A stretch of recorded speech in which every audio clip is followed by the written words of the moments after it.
그 그리스 우화 작가의 그 이솝이라는 사람을 잘 아시죠? 기원전 6세기 사람으로 소개가 되고 있는데 원래 그 사람은 노예였답니다. 그 철학자 쿠산토스라는 사람의 노예였는데 워낙 그가 총명하고 지혜가 있어가지고 주인의 사랑을 많이 받았습니다. 그런데 어느 날 한 번은 주인 쿠산토스가 이 이솝에게 와서 그런 질문을 했습니다. 네가 생각할 때 세상에서 가장 귀하고 그리고 좋은 게 뭐냐? 그렇게 물었습니다. 그럴 때 그는 대뜸 하는 말이 사람의 혀입니다. 그랬더니 왜 사람 혀가 그렇게 귀하고 좋으냐? 물어봤더니 이 혀를 통해서 사람의 어떤 이론과 그리고 진심이 나가는 도구로 사용되기 때문에 좋은 것입니다. 그랬어요. 자, 그러면 세상에서 가장 나쁜 게 뭐냐? 그렇게 물었어요. 그랬더니 역시 대답도 사람의 혀입니다. 그랬어요. 그러니까 왜 사람 혀가 좋다 그러니 또 나쁘냐? 다른 사람을 중상하고 모략하는 도구로 사용되기 때문에 나쁩니다. 그런 표현을 했다고 그래요. 여러분이 혀라고 하는 것은 이 말이라고 하는 것이 사람에게 끼치는 영향이 얼마나 큰지 모릅니다. 그래서 우리 속담에도 그 말 한마디로 천냥빚을 갚는다는 말이 있지 않습니까? 이걸 거꾸로 말하면 그 말 한마디로 천냥빚을 질 수도 있다는 얘기예요. 한마디를 잘해서 천냥빚을 갚을 수도 있고 잘못해가지고 빚을 오히려 내가 질 수도 있는 그런 경우가 되는 거죠. 그래서 중국의 그 고사성어 가운데 촌철살인이라는 말이 있습니다. 이 말은 한 치밖에 안 되는 작은 바늘을 가지고 사람을 죽일 수 있다는 그런 의미죠. 한마디의 말, 요즘같이 SNS 시대에는 이 또 많은 글들 이런 가지고 사람을 감동시키기도 하고 때로는 사람을 죽음으로 파멸로 몰아넣는 경우도 있습니다. 그래서 이 혀에 대해서 성경은 이렇게 말하고 있습니다. 6절을 보시면 혀는 곧 불이고 불의 세계라. 혀는 우리 지체 중에서 온 몸을 더럽혀 삶의 수레바퀴를 사르나니 그 사르는 것이 지옥불에서 나느니라. 자, 혀는 뭐와 같으냐? 불과 같은데 그 불의 정도가 지옥불과 같다 그랬어요. 여러분 지옥불 가보셨습니까? 아무도 안 가보셨습니다. 지옥불이 얼마나 뜨거운지 여러분 경험해 보셨습니까? 안 갔으니 모르죠. 사람은 한 번은 죽으면 천국, 지옥을 가야 하는데 그 지옥의 뜨거움이 얼마나 큰 것인가 한 번 맛본다면 이 세상에 다시 우리를 돌려보낸다면 생사를 걸고라도 지옥에 안 가려고 애를 쓸 겁니다. 성경에 표현되어 있는 지옥의 불은 꺼지지 않는 불이라고 그랬어요. 영원토록 꺼지지 않는 거예요. 근데 사람이 그 속에 들어가면 사람이 타지도 않고 죽지도 않고 영원토록 불에 데워지는 뜨거움을 고통을 당하는 세계에 영원한 세계가 지옥이라고 그랬다고. 그래서 이 세상에 사는 사람들 가운데 가장 큰 고통이 뭘까? 대체적으로 사람들은 엄마의 고통, 엄마가 해산하는 고통이라고 얘기합니다. 물론 그렇습니다. 그러나 더 큰 고통은 불의 화상을 입은 고통이 제일 큰 고통이라고 말한답니다. 화상을 안 입어본 분들은 뭐 잘 모르시겠지만 손가락 하나 불에 대어도 그 쓰리고 아픈 것이 온몸에 전달되어 얼마나 우리로 하여금 힘들게 하는지 모릅니다. 그런데 혀라고 하는 것이 바로 이 불에 불과 같고 지옥불과 같아서 우리를 해롭게 만들고 사람을 죽이는 결과를 가져온다 그랬어요. 그 다음에 8절을 읽어보시면 혀는 능히 길들일 사람이 없나니 쉬지 아니하는 악이요 죽이는 독이다. 혀는 길을 들일 사람이 없대요. 짐승도 들짐승, 야생동물도 길을 들일 수 있고 또 여러 가지를 다 길을 들일 수 있지만 사람의 혀는 길을 들일 방법이 없답니다. 그런데 그 길들여지지 않은 혀는 쉬지 않는 악이다. 쉬지 않는, 잠시도 쉬지 않는 악이고, 그리고 그 악이 결국 사람을 죽이는 독이다. 그렇게 표현을 하고 있어요. 여러분 그런 실험 결과를 아마 뉴스를 통해 들었을 것입니다. 밥 한 공기를 떠가지고 그걸 이렇게 봉지로 밀폐를 시켜서 두 그릇을 만들어 놨습니다. 한 그릇에다가는 그 밥그릇을 거치어 지나갈 때마다 칭찬을 했습니다. 야, 봐봐, 참 고맙다. 네가 해서 배불러 너무 좋다. 나 배고파도 너가 있으니까 나는 좋아. 네가 있으면 나는 행복해. 그리고 그 밥을 막 계속 칭찬을 했대요. 그랬더니 나중에 메추리에 뚜껑을 열어보니까 전체 밥의 7분의 1이 곰팡이가 쓸고 7분의 6은 곰팡이가 안 쓸었답니다. 근데 똑같은 시간에 밀폐를 시켜놓고 곰팡이에게 불평했대요. 야, 네가 밥 너가 나와가지고 너 때문에 내가 살이 찐단 말이야. 그리고 왜 괜히 나와가지고 맛있는 것도 못 먹게 그렇게 만드느냐. 여러 가지 말로 막 그를 저주하고 불평을 했어요. 그래서 뚜껑을 막상 열어보니까 그 밥 공기에는 곰팡이가 완전히 100%다 쓰여 있었다는 얘기예요. 그 말이라는 위력을 과학적으로 증명한 내용이죠.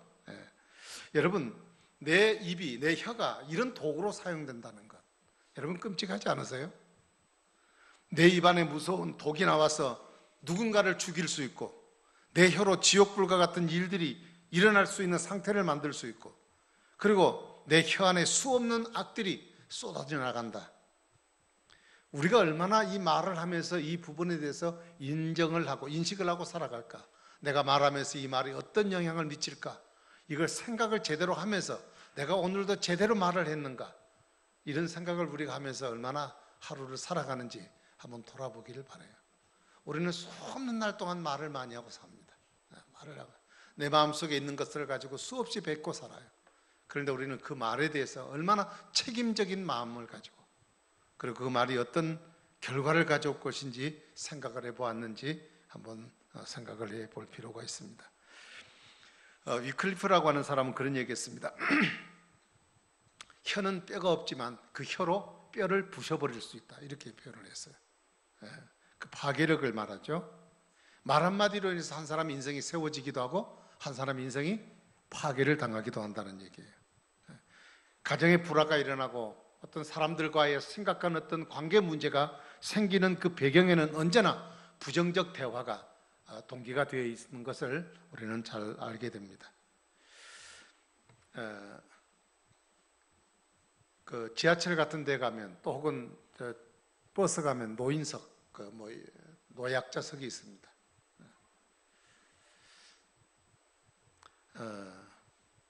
할아버지가 그 앞에 섰다가 젊은 사람이 그 앞에 앉아 있었습니다. 보통 보면 배짱이 있는 사람 눈을 딱 감고 팔짱 끼고 먼 산 쳐다보거나 이러고 있잖아요. 그래서 할아버지가 자기는 안 앉아도 되지만 열이 났습니다. 그래서 요즘 애들은 도대체 버릇장머리가 없어가지고 자리를 양보할 줄도 모른다고 막 혼자서 막 투덜거렸습니다. 그랬더니 이 젊은이가 화가 나가지고 할아버지를 밀쳐버렸어요. 그래서 다쳐가지고 과실치사 혐의로 구속이 됐다. 여러분, 당연하고 단순한 얘기 같지만 이 할아버지의 꾸중 한마디가 결국 젊은 사람을 그런 범죄자로 만들어버리는 경우가 있다는 얘기예요. 아내들은 남편을 오래 살고 보니까 늘 시원찮은 부분이 많아요. 그래서 남편이 항상 어떤 일하다 저지르고 오면 하는 말이, 당신이 하는 일은 항상 그렇지 뭐 이런 얘기가 보통 남편들에게 아내가 하는 얘기입니다. 그리고 어느 날 아내가 밖을 나가려고 거울 앞에서 자기를 화장을 하고 있었습니다. 그걸 지켜보고 있던 남편이 한 말 딱 던지는 말이, 야, 그렇게 꾸민다고 호박꽃이 꽃이 되냐? 이렇게 한마디 툭 던져요. 성격표를 들고 온 아들에게 엄마가 딱 던지는 말이 딱 보고서, 놀더니 그럴 줄 알았다. 네가 뭐 잘 되겠나? 여러분, 이런 우습지 않게 우리가 던지는 손쉬운 이런 얘기들이 상대의 길을 꺾거나 혹은 그의 장래를 좌우하는 결과가 될 수가 있다는 것을 우리가 알아야 합니다. 여러분, 입이 큰 사람, 말을 많이 하는 사람을, 그 수다쟁이를 영어로 뭐라고 그러냐면 빅마우스라고 그래요. 입이 크다는 말이겠지만 그 단어 뜻은 그 말이 아니라 작은 입 속에서 만들어진 많은 문제성을 만들어내는 말을 빗대어서 그렇게 이야기를 하는 겁니다. 얼마 전에 캘리포니아 그 주변에 엄청난 불이 나서 재산 인명피해가 많이 났습니다. 결국 그것은 한 사람의 성향의 불로 화난 감정에 질러버린 불이 그런 큰 불을 가져오게 되었습니다. 불같이 격렬한 이 말들은 종종 사람들의 관계를 파괴시킵니다. 나중에는 서로 좋은 관계를 회복됐다 할지라도 결코 그 일로 인해서 상처받은 상처는 결코 아물지 않고 예전처럼 좋은 관계로 돌아갈 수가 없는 것이죠.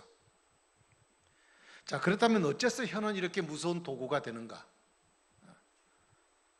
그렇다고 우리가 혀를 잘라버릴 수도 없지 않습니까? 말을 해야 되고 먹고 살아야 되니. 그런데 그대로 두면 쉬지 않는 악과 죽이는 도구로 살아가고 있으니 이걸 어떻게 할 수가 있겠는가? 어떻게 내 안에 있는 이 혀를 좀 제어할 수 있는 방법이 있을까? 오늘 성격은 그 방법들을 이렇게 표현을 합니다. 3절의 말씀을 읽어보시면 같이 한번 읽어보십시다. 3절 시작. 우리가 말들의 입에 재갈을 물리는 것은 우리에게 순종하게 하려고 그 온몸을 제어하는 것이다. 네, 말, horse, 말. 이 말은 이 이방 그 구강 구조가 이 어금니와 앞니가 있답니다. 근데 중간 우리 같은 이는 중간 이가 없어가지고 어금니와 앞니 사이가 빈 공간이 있대요. 그러니까 틀로 남아 있답니다. 그래서 그 말을 제어할 수 있는 방법은 그 사이다가 쇠로 만든 꼬챙이를 집어넣습니다. 그래서 꽉 끼워버려요. 끼워버리고 그리고 위에 턱에다가 이렇게 묶어버립니다. 그리고 그 양쪽 튀어나온 거기에다가 고리를 만들어 놓고 줄을 달아요. 그래서 기수가 그것을 가지고 오른쪽 왼쪽을 방향을 좌우하는 겁니다. 만일 이 재갈을 물리지 않으면 이 말은 제 멋대로 뛰어놉니다. 도저히 통제 불가능합니다. 그래서 오늘 본문에도 말에게 재갈을 물리는 것은 우리에게 순종하려고 기수가 그것을 마음대로 좌우하기 위해서 그걸 물린다는 얘기잖아요. 네. 여러분, 우리 혀에다 재갈을 물리며 하면 우리가 우리의 말을 제어할 수 있다고 그랬어요. 그러면 우리 혀에다가 재갈을 물린다는 것은 뭐냐? 그것은 결국 절제를 해야 된다는 뜻이에요. 절제를 해야 돼요.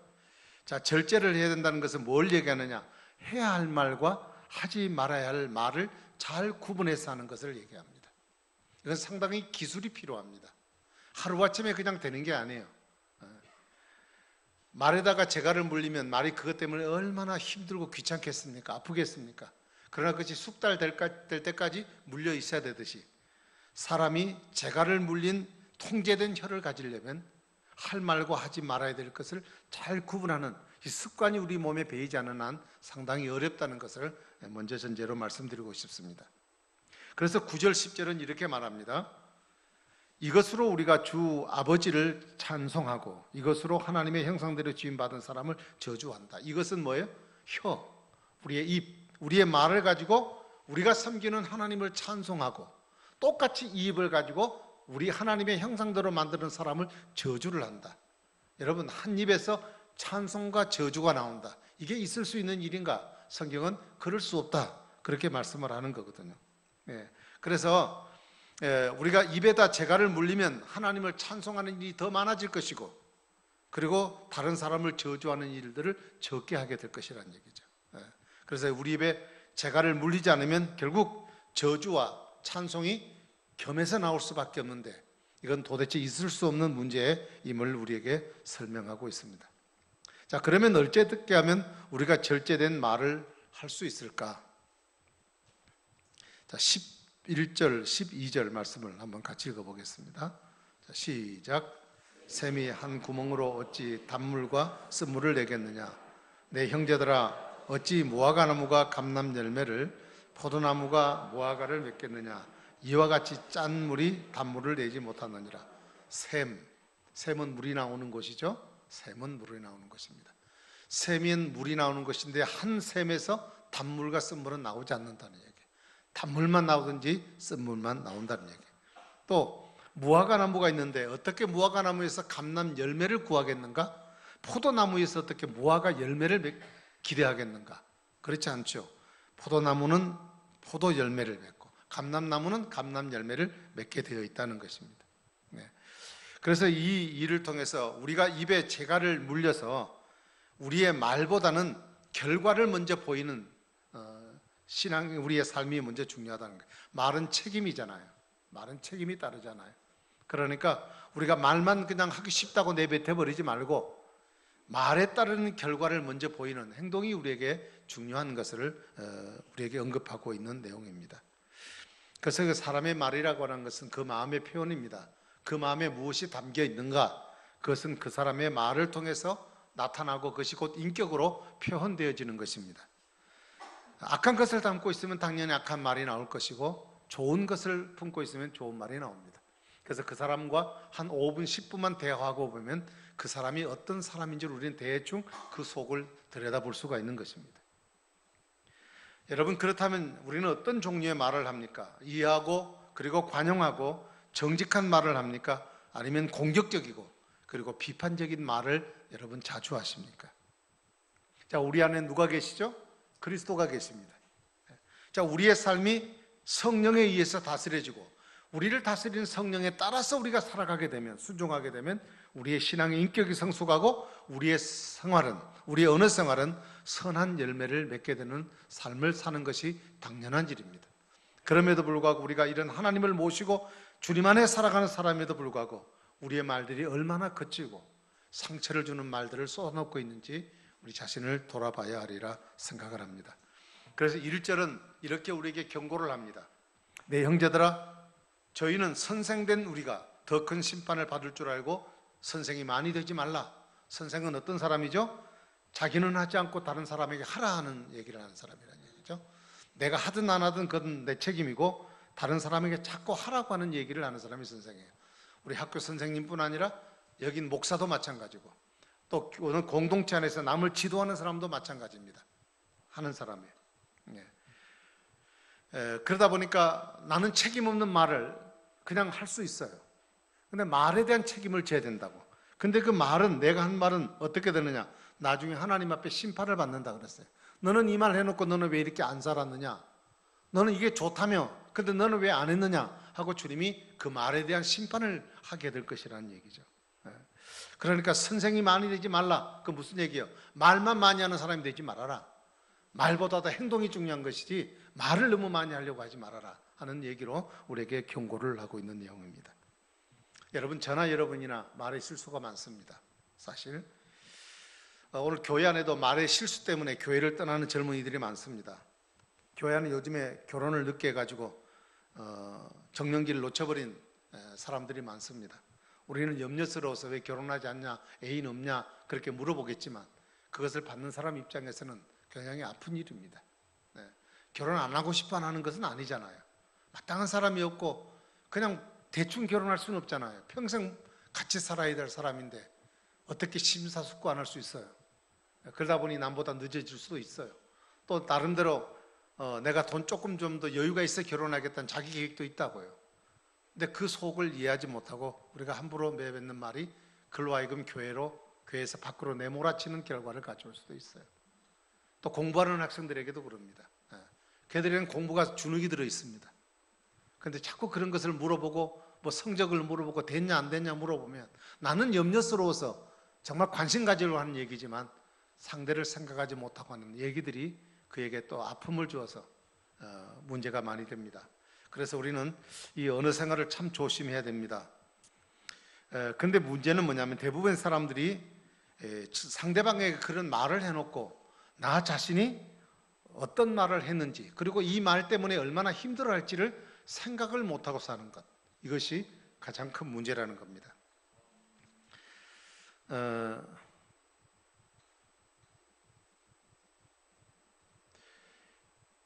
하나님은 우리의 말에 대해서 다 듣고 계시고 그 말을 마지막에 주님은 말한 대로 갚으신다, 심판하신다고 하셨습니다.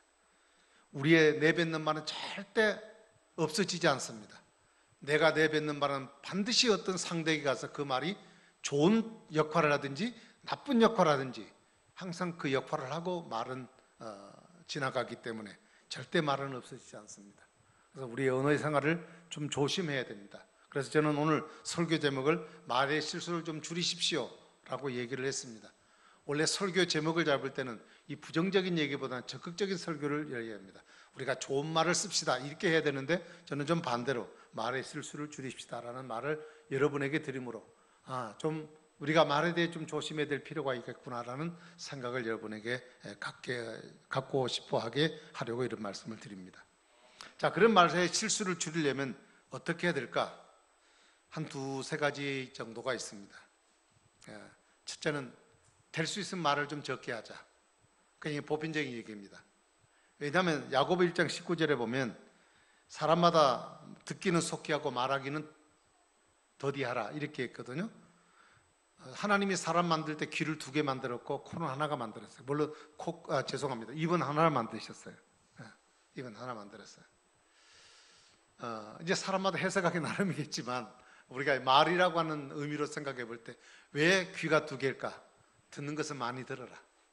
그러나 말하는 것은 될 수 있으면 적게 해라. 그런 얘기 아니겠어요? 근데 우리는 한 번 들은 것을 말하기를 많이 합니다. 많이 말을 해요. 그러니까 말을 많이 하다 보니까 어떤 말이 나와요? 거짓말이 나오게 되고 저 사람이 있어 이 말 저 말을 붙여서 말하다 보니까 나중에 저 사람의 의도와는 상관없는 얘기가 상대에게 전달되어서 그것이 그 마음에 상처가 되는 경우가 많아요. 중국말에 보면 중국에 보면 그 군자는 9번 생각하고 한 번 말한다 이런 말이 있어요. 말이 많으면 실수도 많고 또 자신이 해놓은 말에 대해서 지키지 못함으로 하나님 앞에서 책임져야 될 부분이 많이 생긴다는 얘기예요. 그래서 잠언 10장 19절은 이렇게 말합니다. 말이 많으면 허물을 면하기 어렵다. 그렇죠. 말이 많다 보면 자동적으로 허물되는 얘기가 많이 있게 됩니다. 그래서 우리는 말을 많이 하기보다는 많이 들을 줄 아는 지혜를 좀 가져야 되겠다. 저도 때로 저희 아내가 무슨 얘기를 물어보면 성급하게 대답할 때가 들어 있습니다. 말하는 것을 듣고 미리 무슨 얘기를 할 것인가를 짐작하라고 얘기를 할 때가 많습니다. 참 말의 실수죠. 끝까지 말을 듣고 또 그 말에 대한 감정이 어떤 감정인지를 다 전달받고 난 뒤에 생각하고 얘기하는데 저 말하니까 이 말 하겠다라고 넘겨짚어서 말을 미리 해버리는 이런 경우들, 이것이 우리가 하나님 앞에서 말에 대한 실수들의 부족한 부분이 아닌가 그런 생각을 해봅니다. 그 다음에 말의 실수를 줄이려면 남을 불편하게 하는 말을 좀 안 하도록 해야 되겠다. 남을 불편하게 하는 일들, 말들. 남을 불편하게 한다 안 한다 그것은 내가 겉으로는 알 수가 없죠. 그 사람은 우리가 잘 상황을 파악해야 되는데 그 사람에 대한 입장을 잘 이해하지 못한 채 하는 얘기는 그 사람을 손해를 끼칠 수 있어요. 뭐 신문에 많이 난 얘기니까 영화배우 김부선 씨에 대한 내용입니다. 그 이재명이 지금 도지사와의 관계에 어떤 스캔들 문제 때문에 많은 문제가 생겨서 우리 그 더불어가 아니라 바른당인가요?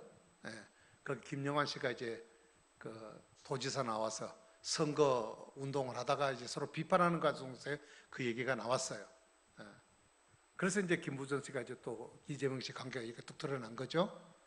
근데 지금 와서 이재명 씨도 내가 재판에 세울 것이고 내 문제를 끄집어낸 나 의도도 모르고 끄집어낸 김영환 씨도 나도 재판에 세울 것이다. 그런 얘기를 했습니다. 그랬더니 김영환 씨가 하는 말이 내가 선거 이용해서 너무 죄송하다. 이 일 때문에 본인과 딸에게 상처를 주고 뭐 본질적인 의도 없이 그냥 이렇게 내가 말한 것에 있어서 너무 죄송하게 생각한다. 뭐 이런 얘기를 했더라고요.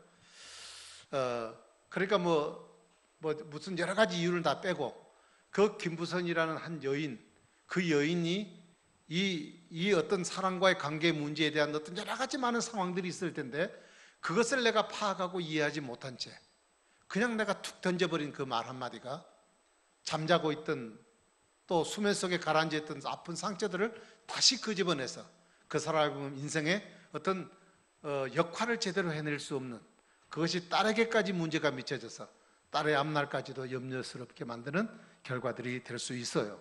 그래서 우리는 항상 어떤 이야기를 할 때 내가 그 상황을 정확하게 알아야 돼요.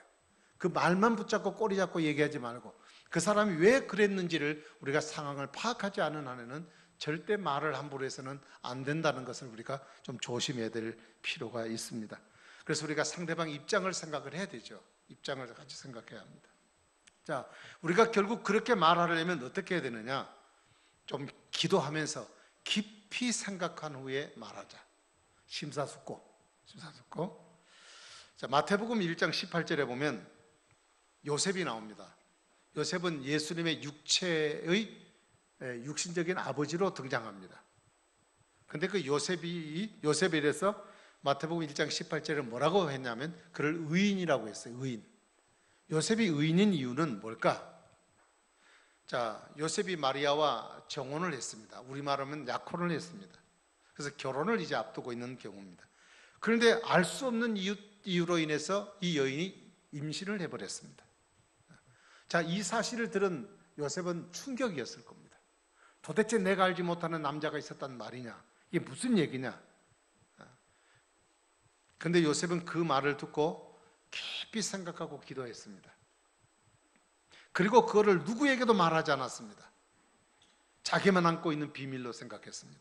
그리고 조용히 그 문제를 해결하려고 했습니다. 이 여자와 헤어지기를 원하는데 내가 발설하고 헤어지면 이 여자는 생명이 죽으니까 그 태 안에 있는 생명과 이 여인을 생각해서 조용히 없던 일처럼 처리하려고 궁리를 생각을 하고 있었습니다.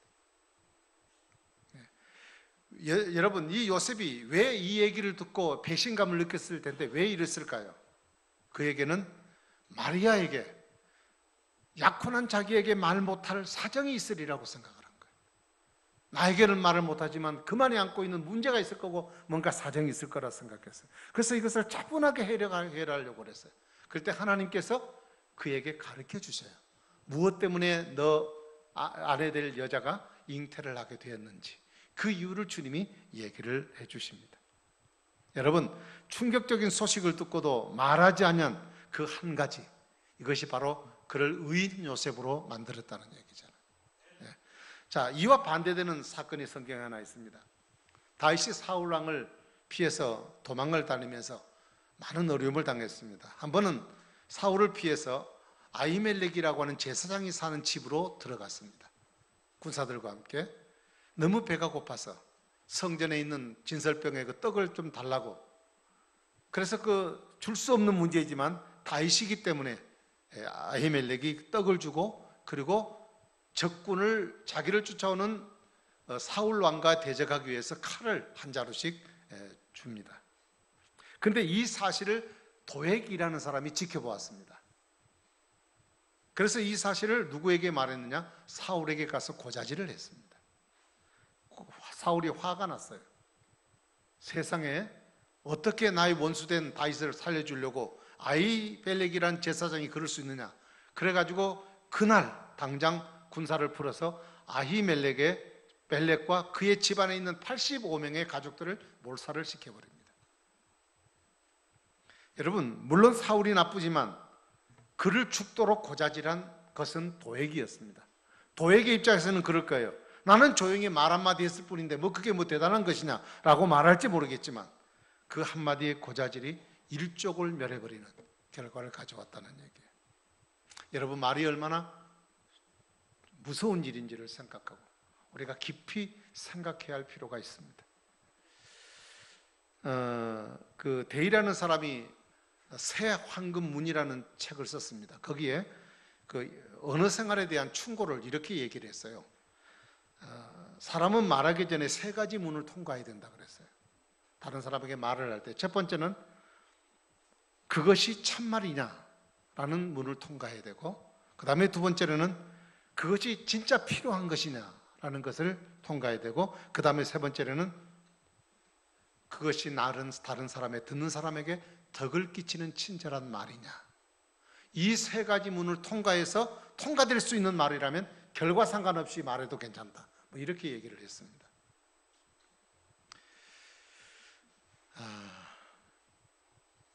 여러분, 이런 말 있잖아요. 일언전 14라는 말이 있습니다. 한 번 말하기 전에 10번 생각해라. 여러분, 무슨 일이든지 말하기 전에 우리가 생각해보고 생각해볼 수 있는 이런 재갈을 우리 입에 물리는 자세는 정말 우리로 하여금 더 성숙한 그리스도인이 되게 만들 것입니다. 말씀의 결론을 맺어야 할 것 같습니다. 초대교회에는 문제가 무슨 문제냐? 말은 많아요. 그런데 행하는 것이 없어요. 그래서 이 야고보서는 이 행함이라고 하는 말을 강조하면서 말보다도 삶을 통해 본을 보여라, 이렇게 강조를 하고 있는 것입니다. 자, 제가 이제는 실수를 줄이려면 우리가 말을 적게 하고 심사숙고해서 말을 해야 된다 그랬습니다. 그러나 또 말이라고 하는 것은 또 적극적인 차원의 우리에게 권면하는 말이 있습니다. 성경에서 말에 대해서 두 가지를 강조해요. 에베소 4장 25절에 보면 거짓말을 버리고 참되게 말하는 것을 하라, 이렇게 말했어요. 그 다음에 에베소 4장 29절에 보면 덕을 세우는 데 소용되는 대로 선한 말을 하여 듣는 자들에게 은혜를 끼치게 하라 그랬습니다. 그러니까 성경에서 말하는 것은 뭐냐? 거짓된 것은 버리라, 사실이 아닌 것은 말하지 말아라, 진실하지 않은 것은 말하지 말아라, 덕이 되지 않는 것은 말하지 말아라. 그러나 참된 것, 이것을 들어서 덕이 되고 유익이 되는 것, 사람들에게 은혜가 되는 말들은 하라, 이렇게 성경은 말하고 있어요. 여러분, 우리가 입조심하라는 이유로 사용하지 말라는 것이 아니라 오히려 이것을 잘 사용해서 이웃에 덕을 끼치고 그들에게 유익을 줄 수 있는 은총의 수단으로 사용할 것을 우리에게 권면하고 있는 것입니다. 사람의 말이라고 하는 것은 머리에서 나오는 말은 진실성이 없고 신뢰감이 없습니다. 죄송합니다. 입에서 나온 말은 그렇습니다. 왜냐하면 그냥 입술에 발린 말이잖아요. 그냥 해본 말이잖아요. 진실도 없고 믿을 수 없는 말이 있어요. 기도 좀 해주세요. 예, 그러겠습니다. 그거 믿지 마세요. 그 신뢰가 안 돼요. 그거는요. 신뢰가 안 돼. 그 입으로 그냥 하는 얘기들이에요. 그냥.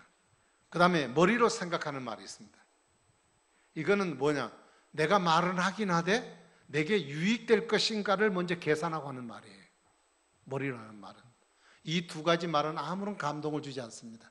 세 번째 말은 가슴에서 우러나온 말입니다. 감동과 감명을 주어서 상대를 움직이게 하는 말이에요. 여러분, 저와 우리의 말은 머리에서 나온, 입에서 나온 말이 아니라 정말 내 안에 계신 그리스도를 품고 살아가는 우리 마음 속에서 가슴에서 우러나오는 진실한 말을 하기를 바랍니다. 그래서 우리의 생활이, 언어 생활이 축복받는 언어 생활이 될 수 있기를 간절히 바랍니다. 언어라고 할 때 언어는 입으로 말하는 말이 있고요. 그 다음에 몸짓, 바디랭귀지라고 그러죠. 몸으로 하는 말이 있고, 그 다음에 몸을 껴안는 스킨십이 있습니다. 이건 다 언어입니다. 뭐 이성끼리는 껴안으면 안 돼요. 요즘에 큰일 나요. 끼지 마시고, 동성끼리 어떤 문제가 있어서 마음이 아파하고 가슴 아파할 때, 내가 저 사람에게 뭔가 위로를 해주고 싶은 말이 마땅히 생기지 않을 때, 그렇게 심각한 고민을 안고 있어요. 내가 가서 손을 꼭 붙잡아 주든지 한번 껴안고 같이 한번 호흡을 하고 나면 감정이 전달돼요. 그거는 100마디 말보다도 훨씬 더 감동적인 말이 될 수 있는 거예요. 말이라고 하는 것은. 그래서 오늘 저는 말씀을 마치면서 여러분에게 이렇게 말씀을 해보고 싶습니다. 미인대칭. 첫 번째는 미소를 지읍시다. 인상 쓰지 마시고 미소를 좀 지으세요. 만나는 분들에게, 옆에 분에게 돌아보면서 미소를 싱긋하고 지어보세요. 잘못 지으면 비웃는 겁니다. 이쁘게 살짝 이빨만 드러나게. 한번 두 분 해보세요. 부부끼리라도. 네, 미소를 짓는 거예요. 미소. 그 다음에 두 번째는 인사하는 거예요. 인사. 서로 말을 해도 되고 안 해도 되고, 뭐 진지잡수했습니까? 믿은 얘기 말고 그냥 인사해도 돼요. 서로 반갑을 때 반갑다고 인사하고.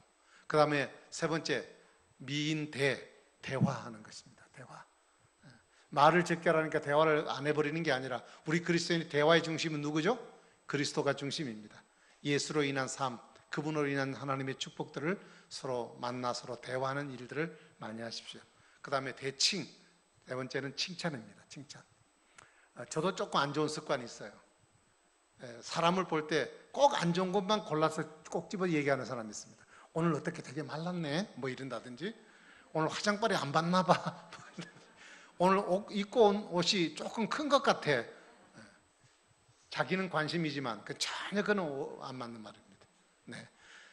90가지가 다 안 맞아도 한 가지는 아직 있는 거 있을 거 아니에요. 머리 하나 간지러게 이렇게 잘 빗고 왔으면, 아이고 오늘따라 헤어스타일이 너무 이쁘다고. 그렇게 칭찬하는 말들. 미인대칭. 아시겠죠? 미소 지으시고 그리고 인사하시고 그리고 대화하시고 그리고 칭찬하시고. 그래서 우리의 아름다운 언어 생활들을 통해 정말 우리가 그리스도 안에서 함께 그리스도인 된 사람들인데 서로 상처받고 아픔이 있어서는 안 돼요. 우리 서로 위로하고 격려하고 또 하나님의 위로와 축복을 우리 서로를 통해 주고받는 아름다운 성민교회 공동체가 되기를 주의 이름으로 축복합니다. 기도하겠습니다. 우리 같이 한번 잠시 한 30초 동안만 기도하겠습니다. 우리가 범하는 죄 가운데 가장 많이 짓는 죄가 말입니다. 여자분들은 하루에 많은 사람은 한 5만 마디, 남자는 한 2만 5천 마디 한다고 합니다.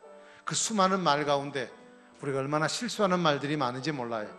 그는 단순히 자신의 실수만 아니라 상대의 아픔을 갖게 만드는 실수도 있을 수 있습니다. 하나님 아버지, 내 입술에 재갈을 물려주시고 잘 훈련되게 하시고 내 입에서 하나님을 칭찬하고 찬양하고 다른 사람을 칭찬하는 입술이 되게 하여 주시옵소서. 혹시라도 내 말 때문에 남편이, 아내가, 내 자식이, 내 이웃이 아픔을 당하고 있다면 주님 용서해 주시고 정말 위로하는 자가 되게 하여 주시옵소서. 우리 같이 한번 기도하겠습니다. 자비로우신 우리 아버지, 은혜와 사랑을 감사합니다. 오늘도 우리가 우리의 삶을 돌아볼 때마다 늘 부족하고 연약한 것이 많습니다. 하나님 인도하심과 주의 능력이 필요함을 기억합니다. 주여, 살아계신 주님을 의지하고 하나님 앞에서 아름답게 합당한 뜻을 이루어 살아갈 수 있도록 인도해 주옵소서. 우리가 하루도 수많은 날 동안 수많은 말을 하고 살지만 그 말이 얼마나 상대를 아프게 만들고 상처를 갖게 만들어서 하나님 그 인생 전체를 파멸로 몰아넣는 일들이 얼마나 많이 있습니까? 주여, 상관없이 말하지 말게 하시고 기도하게 도와주시고 될 수 있으면 우리가 의미 없는 말을 많이 하지 말고 정말 깊이 생각하고 기도함으로 상대의 유익을 줄 수 있는 말들을 하여 하나님께 영광 돌리는 말들을 많이 하여 우리 입술이 하나님 앞에 복을 받을 수 있도록 주님이 축복하시고 인도해 주시옵소서. 늘 주 안에 풍성하게 하시고 서로 위로받고 서로 세임없고 격려받아 하나님의 아름다운 공동체의 삶을 우리의 교회와 가정을 통해 이루어갈 수 있도록 주님이 축복해 주시옵소서. 예수님 이름으로 간절히 기도하옵나이다. 아멘. 우리 찬송 헌금 드리면서 우리 한이엘 연주를 하나님께 드리도록 하겠습니다.